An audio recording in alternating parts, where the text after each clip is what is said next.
नमस्कार, मैं हूं वीरेंद्र द्विवेदी और आप देख रहे हैं अधिकार एक्सप्रेस। विश्व में जनसंख्या में दूसरा स्थान रखने वाले हमारे देश में भारी संख्या में कारागार यानी जेल की स्थापना की गई है। इन कारागारों में न्यायालय द्वारा दोषी ठहराए गए अपराधियों को रखा जाता है, जिससे कि समाज को सुरक्षित रखा जा सके। हालांकि सामान्य तौर पर लोगों की धारणा है कि कारागार यानी जेल दंड भुगतने का स्थान होता है, लेकिन सच्ची बात यह है कि इनका मुख्य उद्देश्य अपराधियों को सुधार कर उन्हें एक सामाजिक व्यक्ति बनाना होता है।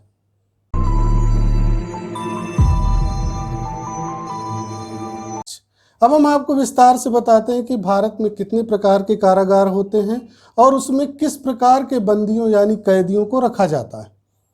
पहला है केंद्रीय कारागार। इस प्रकार के कारागारों में आजीवन कारावास यानी उम्र कैद और जघन्य अपराध करने वाले और 2 वर्ष से अधिक समय का दंड पाए हुए बंदियों को रखा जाता है। इस प्रकार के कारावास में बंदी की नैतिकता और अखंडता को बहाल करने का प्रयास किया जाता है। यहाँ पर वे मजदूरी करते हैं, जिसका उन्हें भुगतान भी किया जाता है। अन्य कारागारों की तुलना में केंद्रीय जेल में बंदियों को अधिक संख्या में रखा जाता है। उदाहरण के तौर पर यदि आपको बताएं तो नई दिल्ली में स्थित तिहाड़ जेल यानी कारागार एक केंद्रीय कारागार है। यह दक्षिण एशिया में कारागारों में सबसे बड़ा परिसर है। इसे तिहाड़ आश्रम भी कहा जाता है और भारत की सबसे बड़ी जेल है। तिहाड़ जेल 1957 में अस्तित्व में आया। इसमें 5200 कैदियों को रखने की क्षमता है। यह एक कारागार की बजाय एक सुधारक संस्था है, जो कि शिक्षा के माध्यम से कैदियों को बदलने का प्रयास करती है और व्यावसायिक कौशल में भी प्रशिक्षण प्रदान करती है। इतना ही नहीं, जेल के अपने परिसर में एक उद्योग भी है जो कि कैदियों द्वारा चलाया जाता है, जिससे उनका आत्मसम्मान बढ़ता है और उन्हें देश के जिम्मेदार नागरिक के रूप में सुधारने का मौका भी मिलता है। आपको बता दें कि देश में मध्य प्रदेश में सबसे अधिक 11 केंद्रीय कारागार हैं।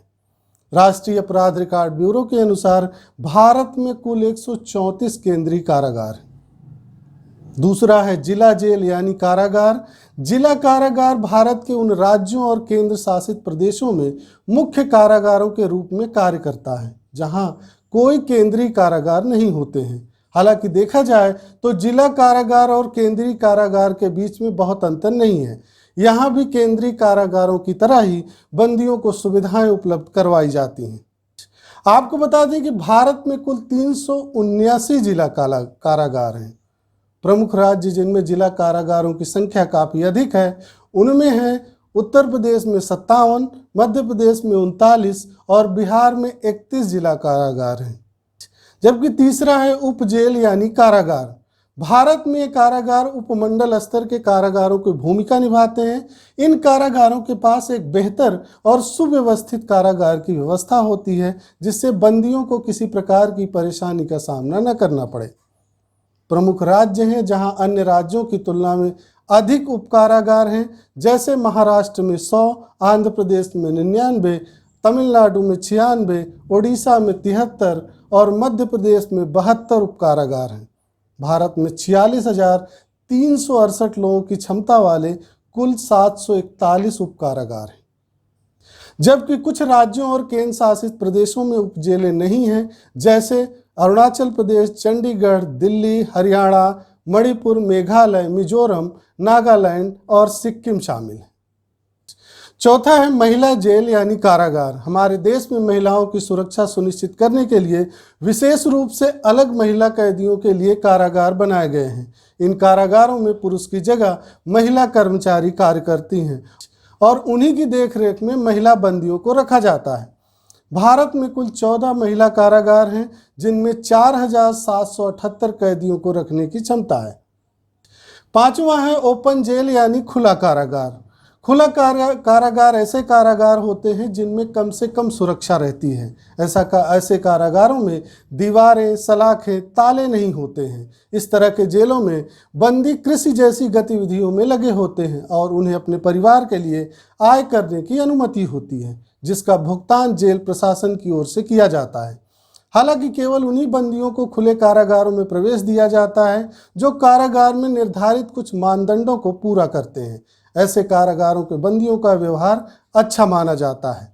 भारत के 17 राज्यों में 63 खुले कारागार हैं और इनमें 5370 बंदियों को रखने की क्षमता है।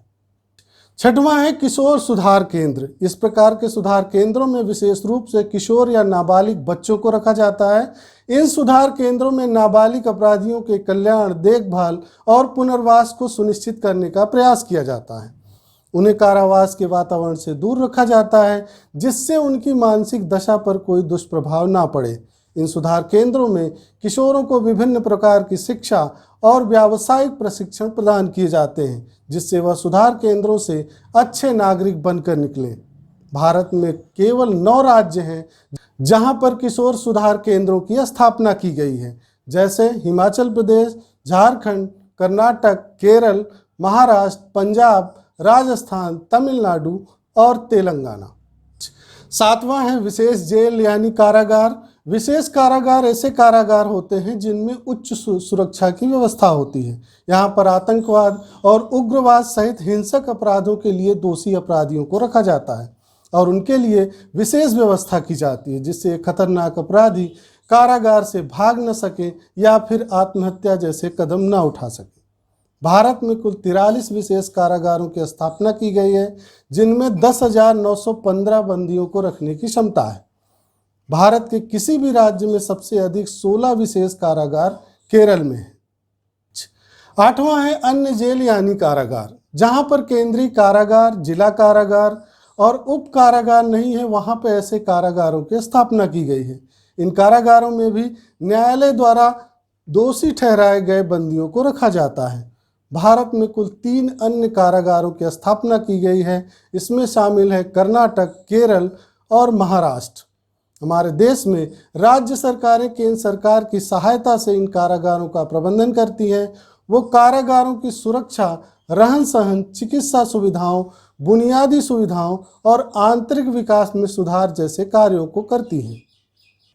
अब यदि आपके मन में कोई प्रश्न या सुझाव हो तो आप नीचे दिए गए बॉक्स में अपना प्रश्न पूछ सकते हैं और प्रतिक्रिया भी दे सकते हैं। आज बस इतना ही। धन्यवाद।